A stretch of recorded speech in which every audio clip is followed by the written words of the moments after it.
For most of my life, I believed that family was about love and support, that no matter how difficult life became, blood ties were unbreakable. When you needed them most, they would be there, offering a hand, a shoulder, anything to hold on to. That was the illusion I lived under for 30 years.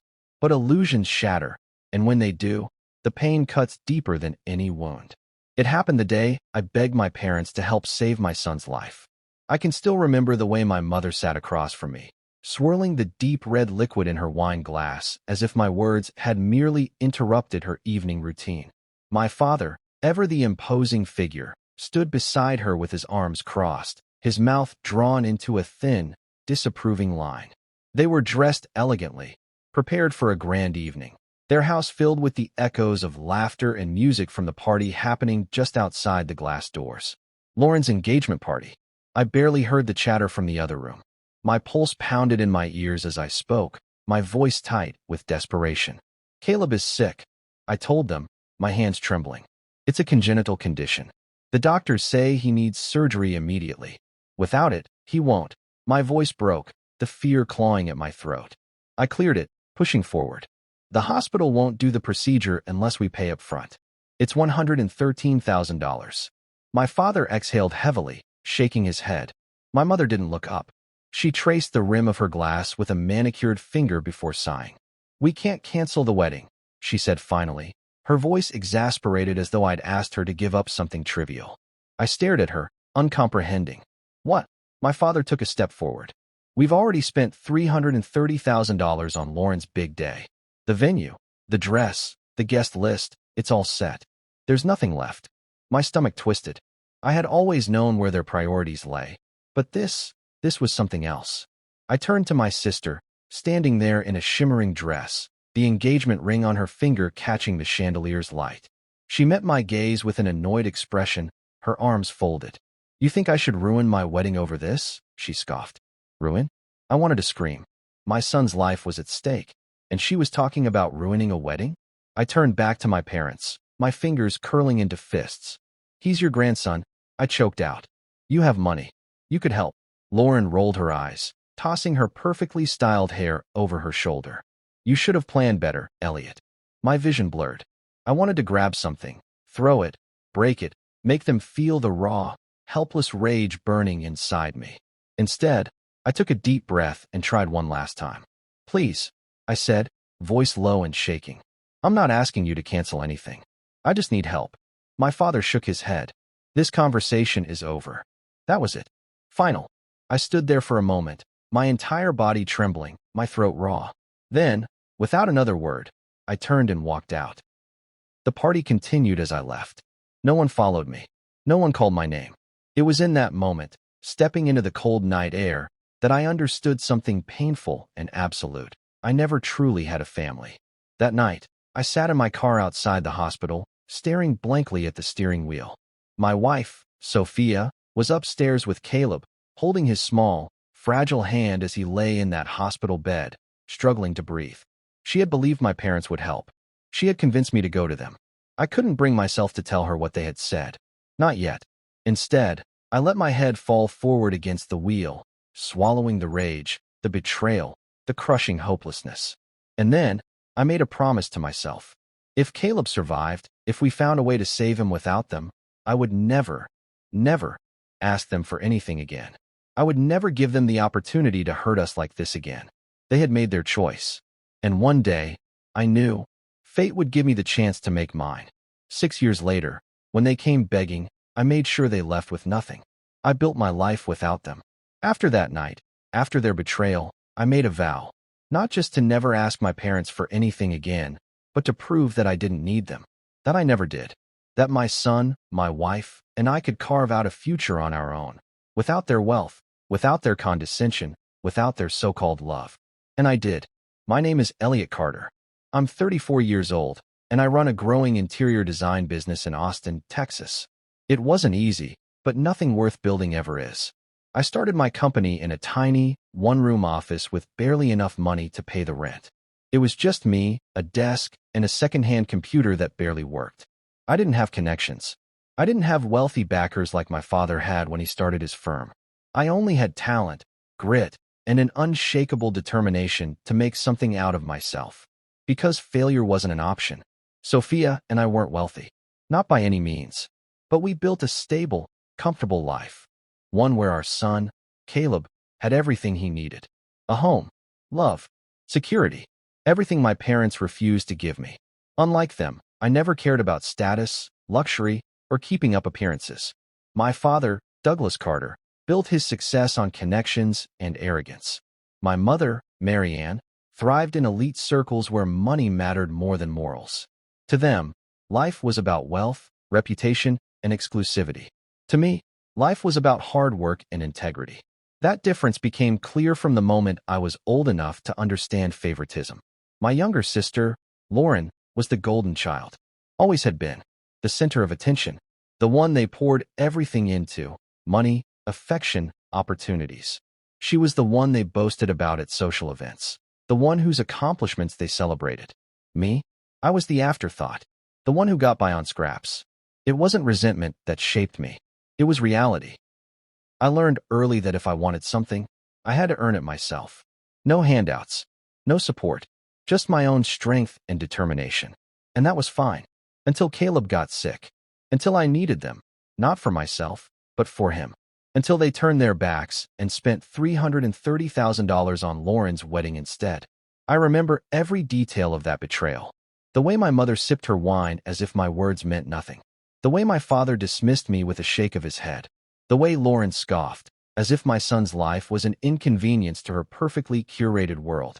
That night, as I sat in the hospital parking lot, gripping the steering wheel with white-knuckled hands, I told myself one thing. They were dead to me. And if they ever came crawling back, I would show them exactly what that felt like.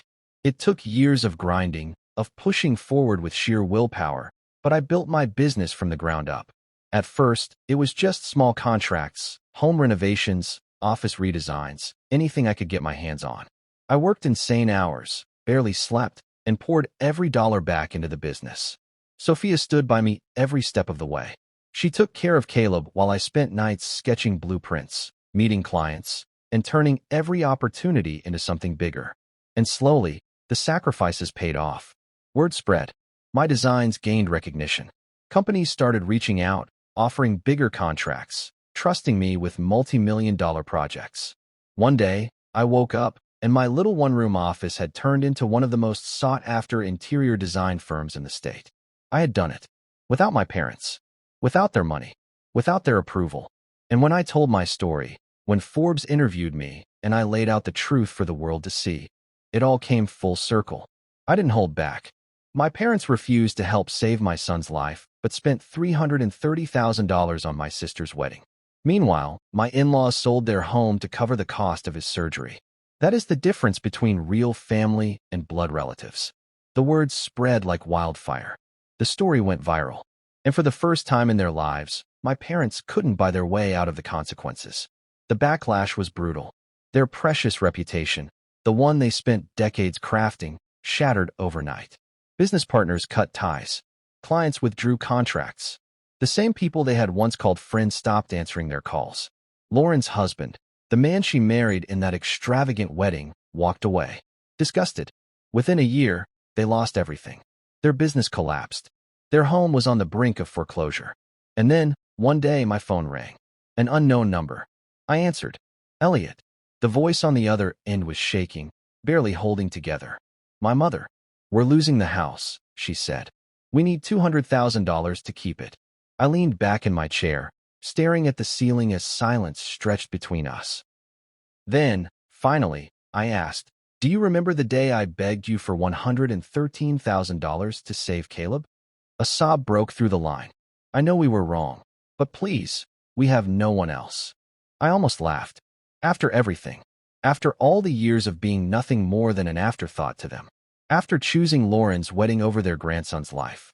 Now, they had no one else. And they were calling me. I closed my eyes, gripping the phone tightly. I had spent years waiting for this moment.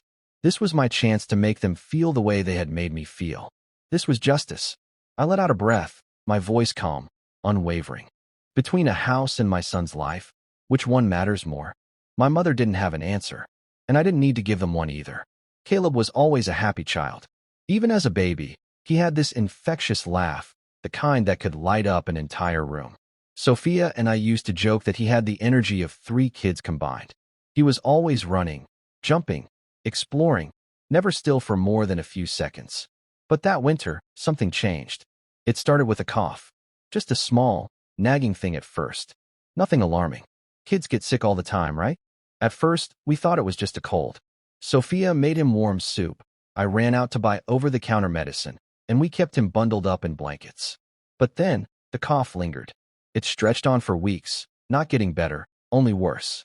One night, I walked into his room to check on him and found him sitting up in bed, breathing heavily, his little chest rising and falling far too quickly. I rushed to his side, panic tightening my throat. "Hey, buddy, you okay?" I asked, brushing his damp hair from his forehead. He nodded weakly, but I could see the exhaustion in his eyes. Sophia and I exchanged worried glances. The next morning, we took him to the pediatrician. The doctor ran a few tests, listened to his breathing, and told us it was likely just a respiratory infection. Antibiotics should help, he assured us. But if it gets worse, bring him back. So we did as we were told. We gave him the medicine, made sure he rested, kept him hydrated. But the improvement never came. Then, one afternoon, everything changed. Sophia and Caleb were playing in the living room. I was in my office, going over client emails when I heard the thud, a heavy, sickening sound. Then Sophia's scream. I was on my feet in an instant, running to the living room. Caleb was on the floor, motionless. His tiny body was curled in on itself, his lips pale, his breathing shallow. I don't remember much after that, except for the sheer terror that flooded my veins. Sophia was already on the phone with 911, her voice barely coherent through her sobs.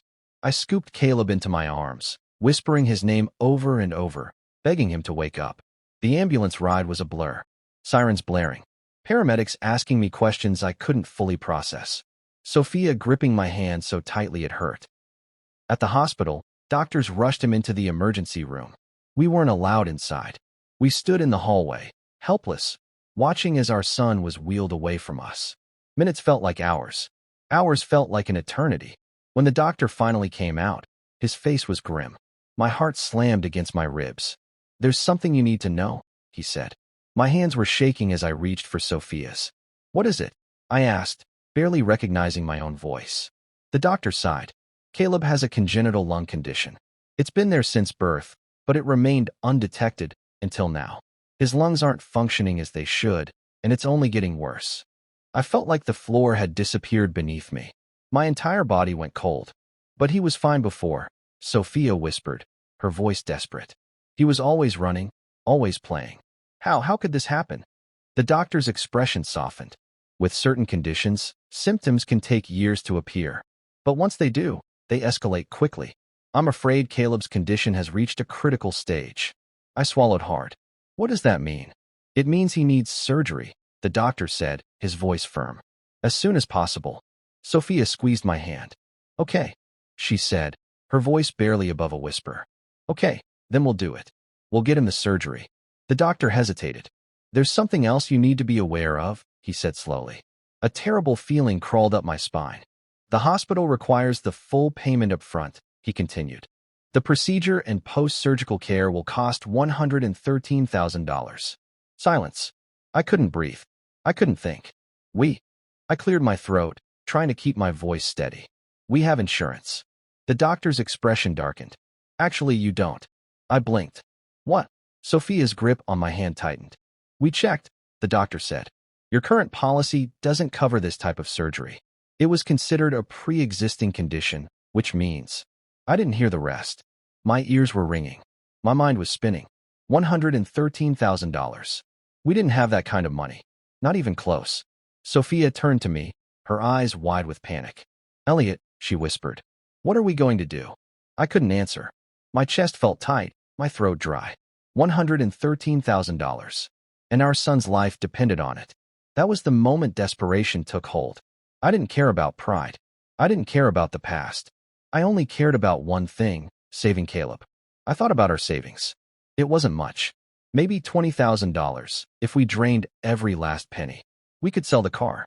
That might bring in another $10,000. Even then, we'd barely be halfway there. We needed help. and I knew exactly where to go. I didn't want to. God, I didn't want to. But I had no choice. I forced myself to push down the resentment, the anger, the years of being treated like an outsider in my own family. My parents were wealthy. They could afford to throw away hundreds of thousands on luxury, on social events, on Lauren's every whim. Surely, they could spare something for their grandson. I told Sophia my plan. She hesitated but nodded. They wouldn't just refuse, would they? She asked, her voice small. I couldn't answer that. I didn't want to consider the possibility. So I left the hospital and drove to my parents' house, gripping the steering wheel so tightly my knuckles turned white. I told myself that no matter how complicated our relationship had been, no matter how they had treated me in the past, this was different. This was their grandson. They wouldn't turn their backs on him. They couldn't. But I was wrong. I walked into that house, expecting at least some concern, some urgency. Instead, I found them celebrating, hosting an extravagant engagement party for Lauren. I found my mother sighing into her wine glass, my father crossing his arms, and my sister rolling her eyes at my desperation. I found a family that had already decided I wasn't worth saving. And that was the night I realized the truth. I didn't have parents. I never had. I left that house with nothing. No money. No support. Just the sickening weight of betrayal sitting in my chest. But I also left with something else. A fire. A determination that no matter what it took, no matter what I had to do, I would save my son. With or without them. Because I wasn't like them. I never would be. And one day, they would realize what it meant to need someone. Only to be met with silence. The drive back to the hospital was a blur. My mind was a storm of disbelief and rage, my hands gripping the steering wheel so tightly my knuckles turned white. The city lights streaked past like ghosts, the streets nearly empty in the late hour, but I barely noticed. I replayed the scene over and over in my head, my mother's sigh, my father's dismissive tone, Lauren's sheer indifference. You think I should ruin my wedding over this? The words echoed in my skull, each repetition like a knife twisting deeper. I had walked into their house desperate, ready to swallow every ounce of my pride for the sake of my son. I had expected hesitation, maybe even reluctance, but not this. Not outright rejection.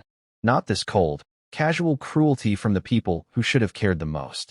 They had the money. It wasn't even a question of ability. They could have written a check right there, and it wouldn't have made a dent in their fortune. But they didn't. Because Lauren's wedding mattered more. Because their image, their social standing, their goddamn parties were more important than Caleb's life. My hands shook against the wheel. I wanted to scream. I wanted to pull over and punch something, anything, until my fists bled. Instead, I kept driving. By the time I reached the hospital, my body was ice cold, my stomach a pit of nausea. Sophia was in Caleb's room, sitting beside his bed, holding his tiny hand in both of hers. His breathing was shallow, each rise and fall of his chest more fragile than the last. Machines beeped steadily in the background, but to me, each sound felt like a countdown. I had failed him. I stood frozen in the doorway, unable to move. Sophia looked up at me, her face streaked with exhaustion and worry. I didn't need to say anything. She saw the answer in my eyes. Her face crumpled, and she pressed a hand over her mouth, as if trying to hold back a sob. They said no, she whispered. I nodded stiffly, my throat too tight to speak.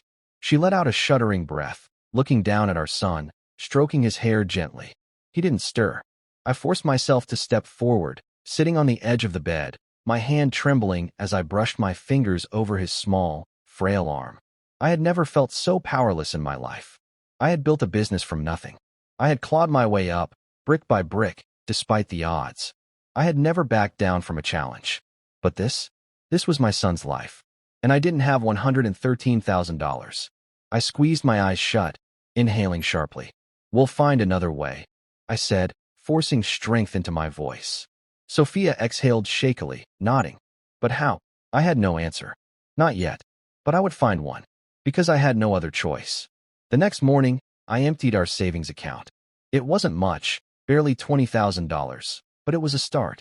Then, I sold my car. A 2016 sedan, nothing fancy, but it gave us another $10,000. I sold furniture, electronics, anything valuable we owned. I contacted friends, coworkers, old college acquaintances, anyone who might be willing to lend us money. Every conversation was the same. Of course, we'll help however we can. Some could only afford to give a few $100s. Some gave more. But no matter how many people I reached out to, we were still far from what we needed. We had raised close to $70,000. Still $40,000 short. That night, Sophia's parents, Thomas and Eleanor, arrived at the hospital. They were middle-class, hardworking people. Not wealthy, not powerful, just honest, kind-hearted individuals who loved their family deeply. Thomas gripped my shoulder as soon as he saw me. "We'll find a way," he said, his voice firm, unwavering. I wanted to believe him, but I didn't know how. Then, the next morning, they did the unthinkable. Sophia and I were sitting beside Caleb's bed when they walked in. Thomas placed a manila envelope on the table in front of us. "There's 40,000 in there," he said simply. I frowned, confused. "What do you mean?" Eleanor smiled sadly. "We sold our house," she said. The words hit me like a punch to the gut. I stared at them, my mouth opening and closing, struggling to process. "You what?" Sophia choked out, her eyes wide with shock. Thomas nodded, his expression calm, steady. "We took out a loan to pay off the remaining mortgage and sold it. The money is yours." I was shaking my head before he even finished speaking. No, you can't do that. Where will you live? What about your retirement?" Eleanor reached out, taking my hand. "None of that matters," she said softly. "Caleb matters." I felt something deep inside me break. The dam that had been holding back all my emotions shattered, and before I could stop myself, tears were sliding down my face. I hadn't cried in years. Not when my parents betrayed me. Not when I walked out of their house with nothing but rage in my heart. Not even when I sat in my car that night, feeling like my world was caving in. But now I did. Because this was love. This was what family was supposed to be. Not wealth. Not status. Not grand parties and social climbing. Sacrifice. Selflessness. Unconditional love. Sophia was sobbing beside me, clutching her parents' hands, her body shaking. I wiped at my face, inhaling sharply. I don't know how to thank you," I whispered. Thomas patted my back. "You don't have to." And just like that, we had the money. Just like that, Caleb had a chance. That same day, we paid the hospital in full. The doctors prepped him for surgery, and within hours, he was being wheeled into the operating room. Sophia and I sat in the waiting area, holding each other tightly, barely breathing. Hours passed. Every second felt like an eternity. Then, finally, the surgeon walked in. His expression was calm, but serious. I jumped to my feet, my heart pounding. "Is he okay?" The surgeon nodded. The surgery was a success. I felt my knees go weak. "He's not out of the woods yet," the doctor continued. "But he's stable. He'll need time to recover, but he's going to be okay." Sophia let out a broken sob, burying her face in my chest. I wrapped my arms around her, my own relief too overwhelming to contain. Caleb was safe. Because of them. Because of real family. That night, as I watched my son sleep peacefully for the first time in weeks, I made another vow. I would never forget this. And I would never forgive the ones who refused to help. One day, they would come to me. And when they did, I would show them exactly what it felt like to be abandoned. The days following Caleb's surgery were the longest of my life. Even though the doctor assured us the procedure was a success, I couldn't fully relax. I couldn't shake the fear that something would go wrong. That at any moment, we'd hear the sound of alarms, that we'd see nurses rushing in with urgent expressions, that we'd lose him after coming so close to saving him. But that moment never came. Instead, Caleb slowly, steadily got better. At first, he was weak. He could barely keep his eyes open, barely lift his tiny fingers when we held his hands. Sophia and I stayed by his side, sleeping in the uncomfortable hospital chairs, holding our breath every time he stirred. Then, one morning, he looked at me, his bright brown eyes finally filled with recognition, and whispered, "Dad." I nearly collapsed. I took his hand, my throat so tight I could barely speak. "Hey, buddy," I said, forcing a smile even as my vision blurred with tears. "You scared us there." He blinked slowly, his expression dazed but calm. "I don't like the hospital." I let out a shaky laugh. "Yeah, me neither, kid." Sophia let out a small, choked sob, covering her mouth with her hands. We had our son back, and we had done it without the people who claimed to be our family.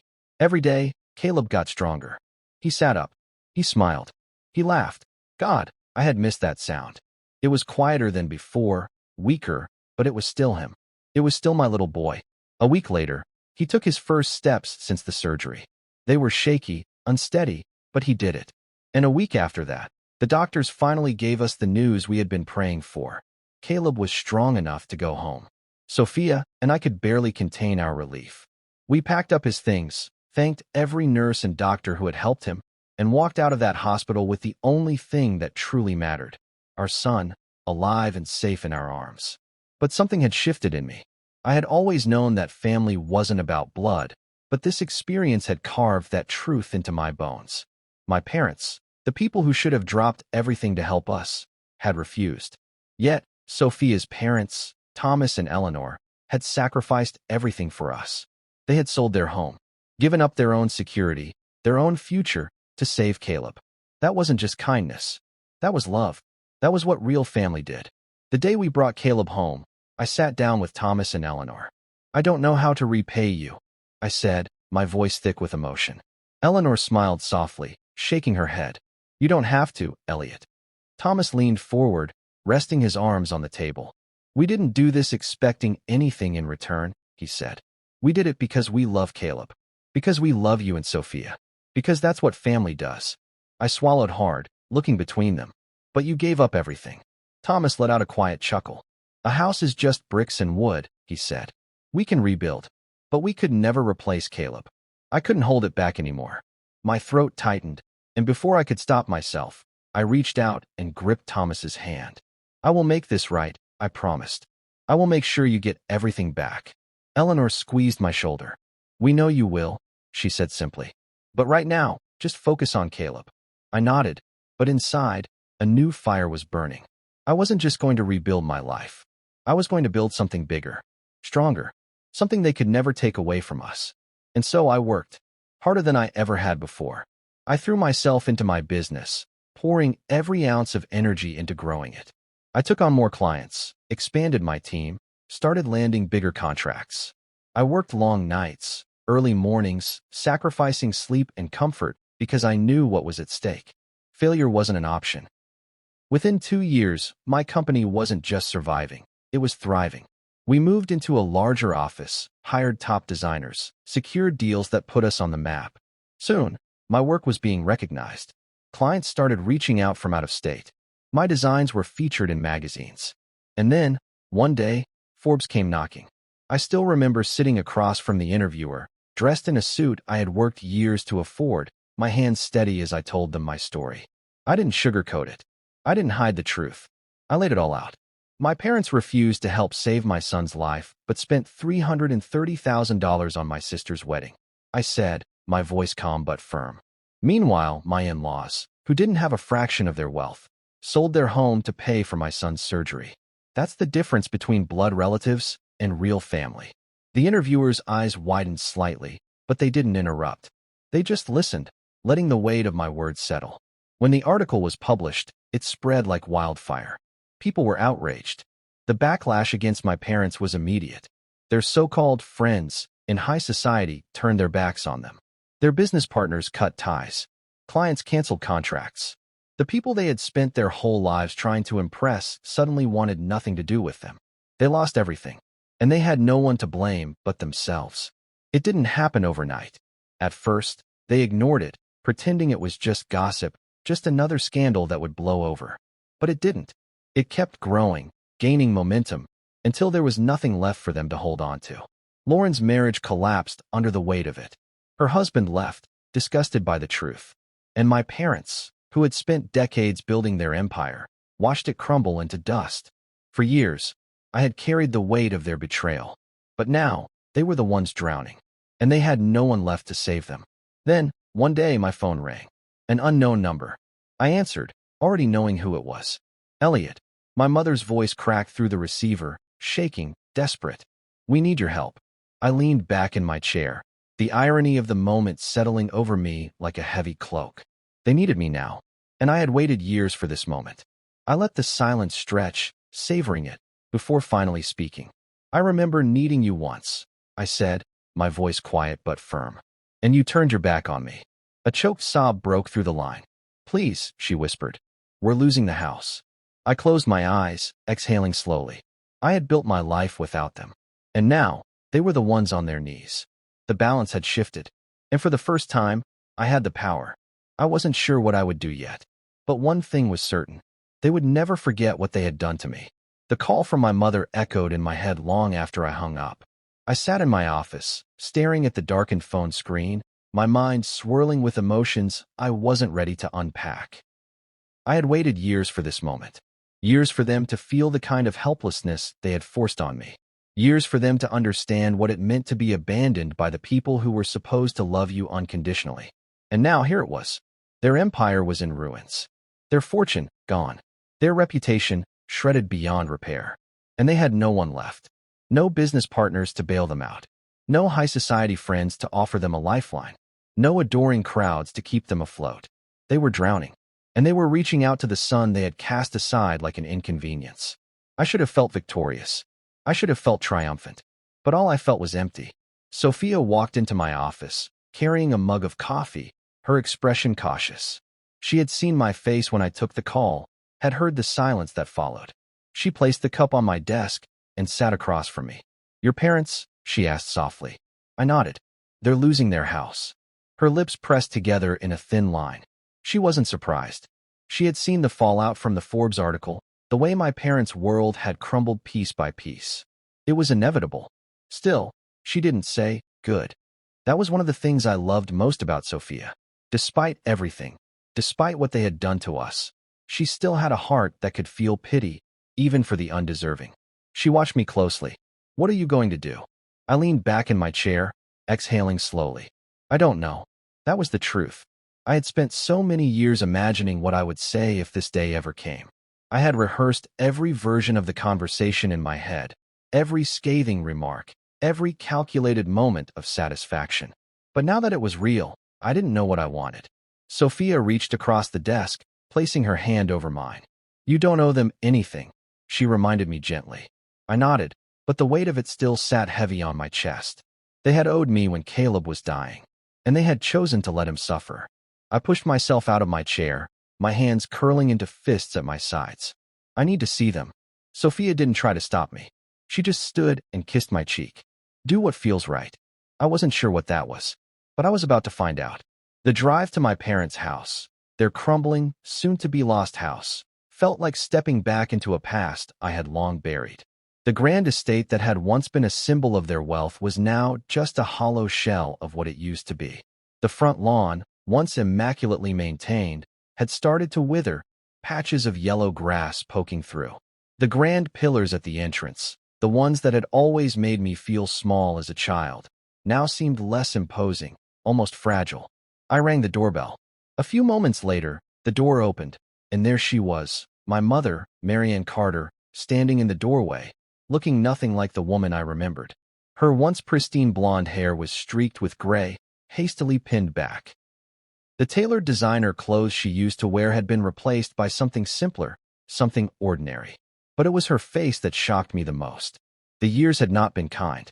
Her eyes, once sharp and full of judgment, were sunken with exhaustion. There were lines around her mouth, the weight of stress and loss dragging down every feature. She looked at me with a mixture of relief and shame. "Elliot," she whispered. For a moment, we just stared at each other. Then I stepped inside. The house was eerily quiet. The lavish decorations were still there, but there was an emptiness now, a suffocating hollowness that clung to the air. My father sat in the living room, slouched in his chair. His posture was different than I remembered, less rigid, less proud. He looked older, beaten down. Lauren wasn't there. Of course, she wasn't. She had always been the first to run when things got difficult. I stood in the center of the room, my arms crossed, waiting for them to speak first. It was my mother who broke the silence. "We need your help," she said, her voice barely above a whisper. I let out a breath, shaking my head. "I know." My father shifted uncomfortably, clearing his throat. "It's the house," he admitted gruffly. "We're losing it." I glanced around. The grand staircase, the expensive artwork, the massive chandelier hanging above us. They had spent their entire lives chasing luxury, and now it was slipping through their fingers. I turned back to them, my jaw tightening. "And you think I'll save you?" My mother winced. "You're our son. That word meant nothing to me anymore. I let out a bitter laugh. Funny. 6 years ago, I was your son too. When I begged you to help Caleb, when I was desperate and out of options, when I was willing to throw away every ounce of pride just to save my child. You were my parents then, and you turned your backs on me. My father's face darkened, but he didn't argue. He couldn't, because it was the truth. You had money, I continued, my voice steady. You had more than enough, but you chose to spend it on Lauren's wedding instead. Silence. My mother lowered her head. I exhaled, shaking my head. Tell me something. If I were the one losing my home back then, if I had come to you asking for help, would you have saved me? Neither of them spoke, and that told me everything. I reached into my pocket, pulling out a keyring. I tossed it onto the coffee table between us. My father frowned. What's this? The key to an apartment, I said simply. One that I bought in cash. My mother's eyes widened with hope, but I held up a hand before she could speak. There's a condition, I said. You take that apartment, you live in it, you survive however you can. But from this moment forward, you are nothing to me. My mother gasped softly, her hands trembling. Elliot, please. I turned to my father. You told me that this conversation was over when I begged you for help. Now, it's my turn to end it. My father's face was unreadable, but I saw the defeat in his eyes. I looked at them one last time. Then, without another word, I turned and walked out of the house. For the first time in years, I felt lighter. I had finally closed the door on the past, and they were the ones left standing in the cold. The drive home was quiet. I didn't turn on the radio, didn't check my phone. I just let the silence settle around me, let my thoughts drift as the city lights blurred past the windshield. I should have felt triumphant. I should have felt satisfied, knowing that I had done exactly what they had done to me, left them with nothing. But as I turned onto our street, my grip on the steering wheel tightened. Because despite everything, despite the years of betrayal and resentment, there was still a weight in my chest. Not regret, not guilt, just emptiness. I pulled into the driveway, cutting the engine. Our home was warm and inviting, the soft glow of the living room lights spilling through the curtains. Inside, I knew Sophia would be waiting. Caleb would be asleep, safe, alive.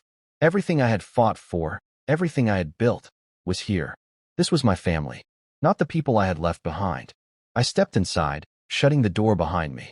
Sophia was on the couch, her laptop open, but as soon as she saw me, she closed it and sat up. You saw them, she said. It wasn't a question. I nodded. They wanted money. She didn't look surprised. And I let out a breath, rubbing a hand over my face. I gave them an apartment. Her brows lifted slightly, but she didn't say anything. I sat down beside her, leaning my elbows on my knees. It's not charity, I muttered. It's a way to end it. They have a place to live, but they're out of my life for good. Sophia studied me carefully. And how do you feel about that? I was quiet for a long moment. Then, finally, I exhaled. I don't know. She reached for my hand, squeezing gently. I think you do. I shook my head. They deserve this. They did. I turned to her, searching her face. Then why do I feel like this? Sophia didn't answer right away. Instead, she traced small circles over the back of my hand with her thumb. Because you're not like them, she said softly. I looked away. I wanted to be, I admitted. For years, I wanted them to hurt the way I hurt, to suffer the way we did. Sophia nodded. And now they have. Yeah. I let out a bitter chuckle. And it doesn't feel as good as I thought it would. She smiled sadly. That's because you've already moved on, Elliot. You built something better. You don't need revenge to feel whole. I sighed, leaning back against the couch. I don't know if I believe that. She shifted closer, resting her head on my shoulder. I do. For a while, we just sat there in silence, her warmth grounding me. I had spent years chasing this moment, waiting for the day I could look my parents in the eye and let them feel the weight of their choices. And now it was done. There was no satisfaction in it, only closure. And maybe that was enough. The next few months passed quietly. My business continued to grow, my days filled with meetings, designs, deadlines. Caleb recovered completely, his energy returning in full force. Some days, I'd watch him run around the backyard, his laughter echoing through the air, and I'd remind myself that this was what mattered. Not the past, not the people who had failed me, only this. I heard little about my parents after that. They had moved into the apartment I gave them, but they didn't reach out. And I didn't either. Until one day, I received an email. Not from my mother. Not from my father. From Lauren. The subject line was simple. Was it worth it? I stared at the screen for a long time before clicking. Her message was short, clipped, and filled with the bitterness I had expected. You destroyed our family. You humiliated Mom and Dad, turned the whole world against them. They lost everything because of you. I hope you're happy. I hope it was worth it. I let out a slow breath, closing my eyes for a moment. Then, I typed a reply. Lauren, they destroyed our family long before I ever spoke a word. They made their choices, and they had to live with them. Just like you do. You don't get to blame me for the consequences of their actions. And you certainly don't get to guilt me for saving my son's life. I hope one day you understand that. But I'm not holding my breath. I hit send, then closed my laptop. It was done. Months turned into a year. And then, one morning, I got a call I never expected. It was from a number I didn't recognize, but something told me to answer.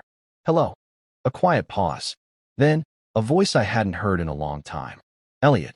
It was my father. I sat up straight, my grip tightening on the phone. What do you want? A sigh? Mom is sick. I frowned, the words taking a moment to sink in. Sick? Cancer, he said. Stage 3. We didn't know until recently. I swallowed hard, a strange, hollow feeling settling in my chest. She's asking for you, he continued. I closed my eyes, inhaling deeply. I had spent years waiting for them to feel pain. And now here it was. But for the first time, I wasn't sure if I wanted it. I opened my mouth, then hesitated. Finally, I spoke. I'll think about it. Then I hung up. Sophia walked in, watching me carefully. Who was that? I ran a hand over my face, exhaling sharply. My father, I murmured. My mother is dying.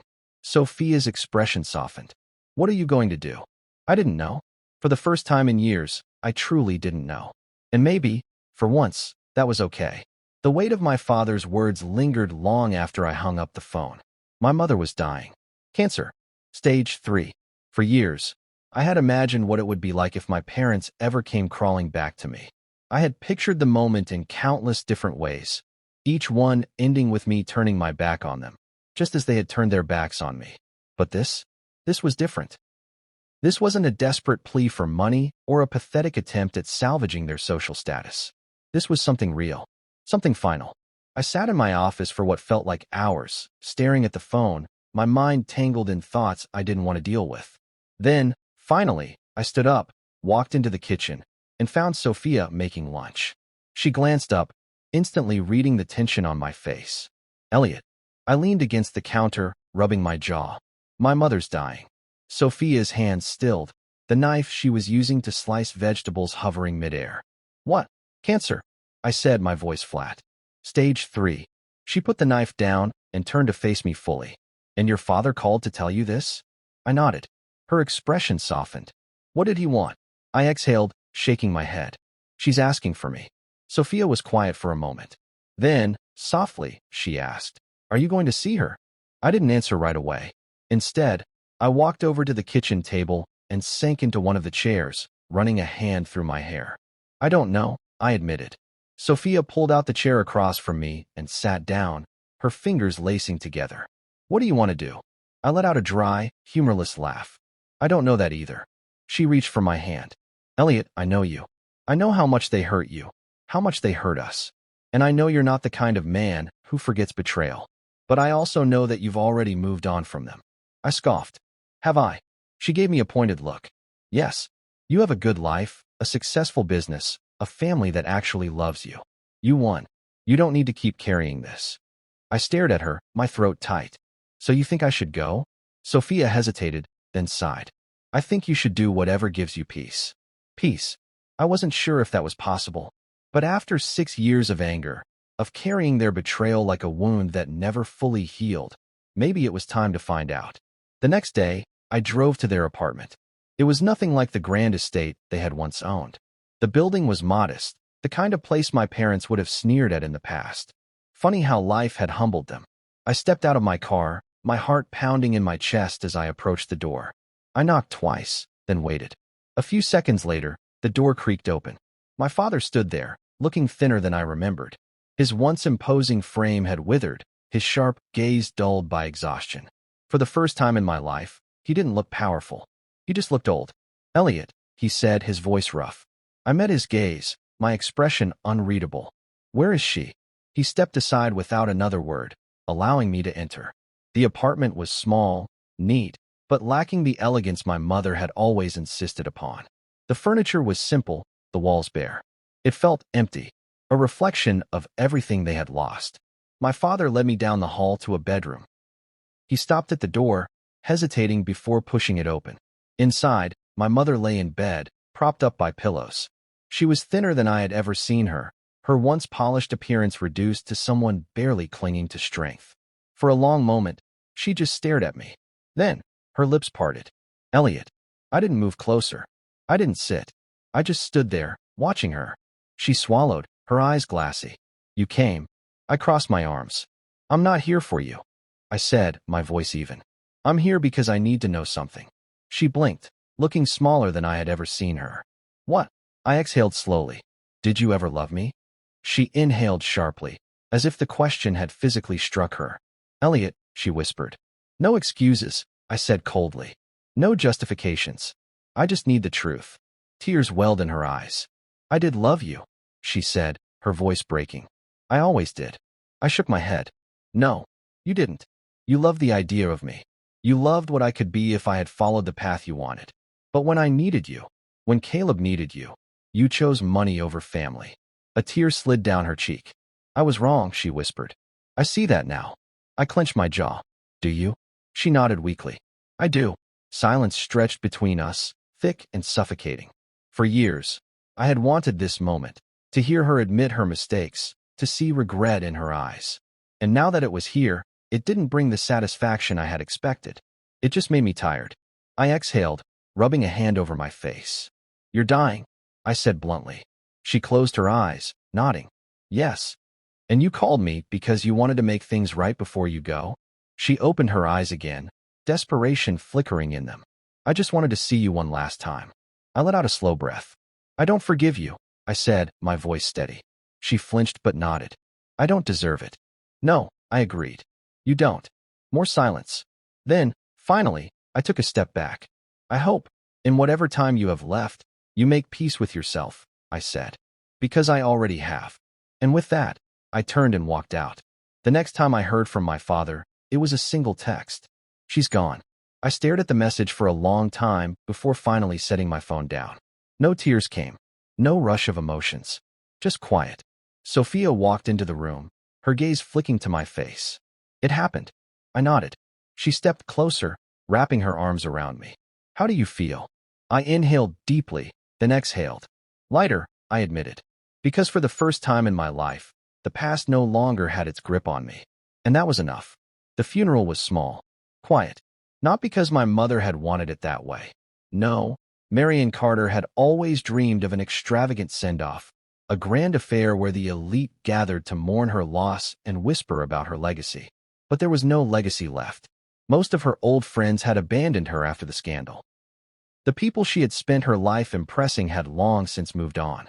In the end, the only ones in attendance were my father, a few distant relatives, and Lauren. I hadn't planned on going. I had told myself I had made peace with everything, that I had already closed that chapter. But when the day arrived, I found myself driving to the cemetery anyway.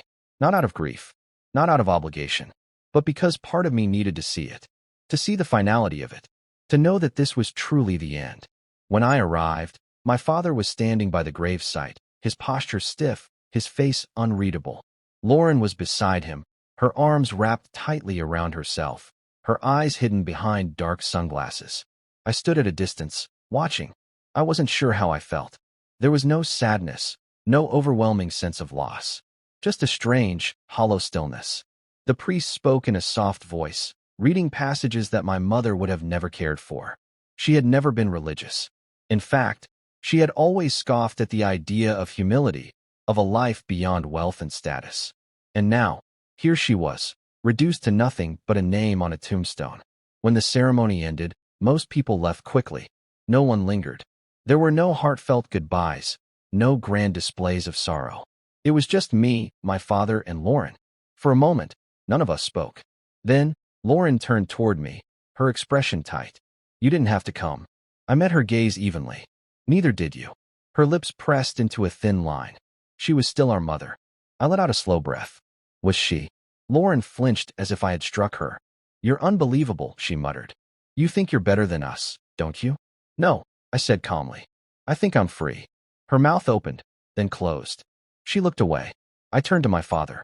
He was staring at the gravestone, his hands shoved deep into his coat pockets. She asked for you, he said suddenly. I exhaled. I know. She regretted everything. I let the silence stretch between us before finally speaking. Maybe. My father finally looked at me. His once powerful presence had diminished. He wasn't the man I had feared as a child, the man whose approval I had once desperately sought. He was just a man. A broken one. What about you? I asked. He frowned. What? Do you regret it? I asked. Any of it. He hesitated. I did what I thought was right. I shook my head, letting out a dry laugh. Even now, you can't admit it. His jaw clenched. It doesn't change anything. No, I agreed. It doesn't. I turned, ready to leave. Then his voice stopped me. What now? He asked quietly. I looked back at him, at the man who had once controlled every aspect of my life, who had made me feel like I would never be enough. And now, he was the one left behind. I move on, I said simply. Then, without another word, I walked away. A week after the funeral, I received another call from my father. I almost didn't answer. But something told me this would be the last time. I picked up. What? A long silence stretched on the other end. Then, finally, he spoke. I'm selling the apartment. I didn't respond. I need to leave this place, he continued. Start over. I leaned back in my chair, rubbing my temple. And why are you telling me this? Another pause. I don't expect anything from you, he said. I just thought you should know. I sighed. What about Lauren? She wants nothing to do with me, he admitted. Not that I blame her. I exhaled slowly. I'm not giving you money. I know. More silence. Then, his voice softened. You were right, Elliot.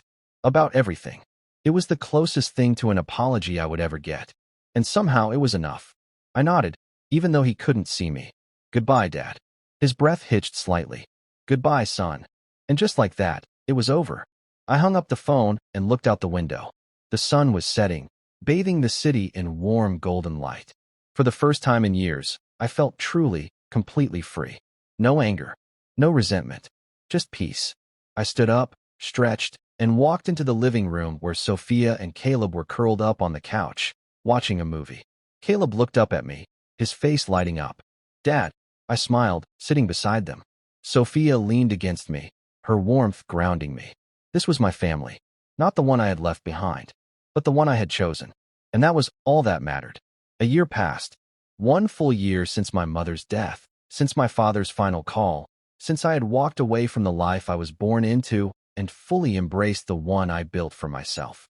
A year of peace, a year of healing, a year where I no longer lived with the weight of my parents' betrayal pressing down on my chest. At first, it had felt strange, like something was missing. Not in a painful way, but in a way that left space where resentment had once been. I had carried my anger for so long that living without it felt unfamiliar. But slowly, I settled into it. I focused on my business, which continued to thrive. More high-profile clients came in, and we expanded to new cities. But the best part? I no longer worked because I had something to prove. I worked because I loved what I did. I focused on my family, too. Sophia and I celebrated our 10th wedding anniversary with a quiet getaway, just the two of us.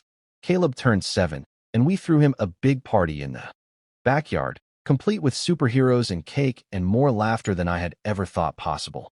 Life was good. Not perfect. Not without challenges. But good. Then, one evening, something unexpected happened. I was at home, sitting in my office, going through some final emails for the day when an old message caught my eye. From Lauren Carter. Subject, was it worth it? I had never deleted it. Not because I cared about what she had said, but because, in some way, it had served as a reminder of who I used to be, of the anger that had once defined me. I stared at the screen for a long moment. Then, without thinking much about it, I opened a new email and typed in her address. I hesitated, then wrote, Lauren, I don't know if you'll ever read this. Maybe you won't. But I wanted to say something, and after a year, I finally have the right words. You asked me if it was worth it. If destroying our family was worth the price I paid. I spent years thinking about that question, even before you asked it. And the answer is simple. I didn't destroy our family. Mom and Dad did. The day they chose money over Caleb's life. The day they turned their backs when I begged for help. That's when it ended. I used to hate them for it. I used to hate you for it, too. But I don't anymore. I don't have space in my life for hate. I hope you found peace, wherever you are. Elliot. I read it over once, then hit send before I could change my mind. It wasn't about reconciliation. I had no interest in rekindling a relationship with Lauren. But maybe, just maybe, I could close that last lingering door. I stood up, stretched, and walked into the living room. Sophia was sitting on the couch, flipping through a book. Caleb was sprawled out on the rug, building a castle out of blocks.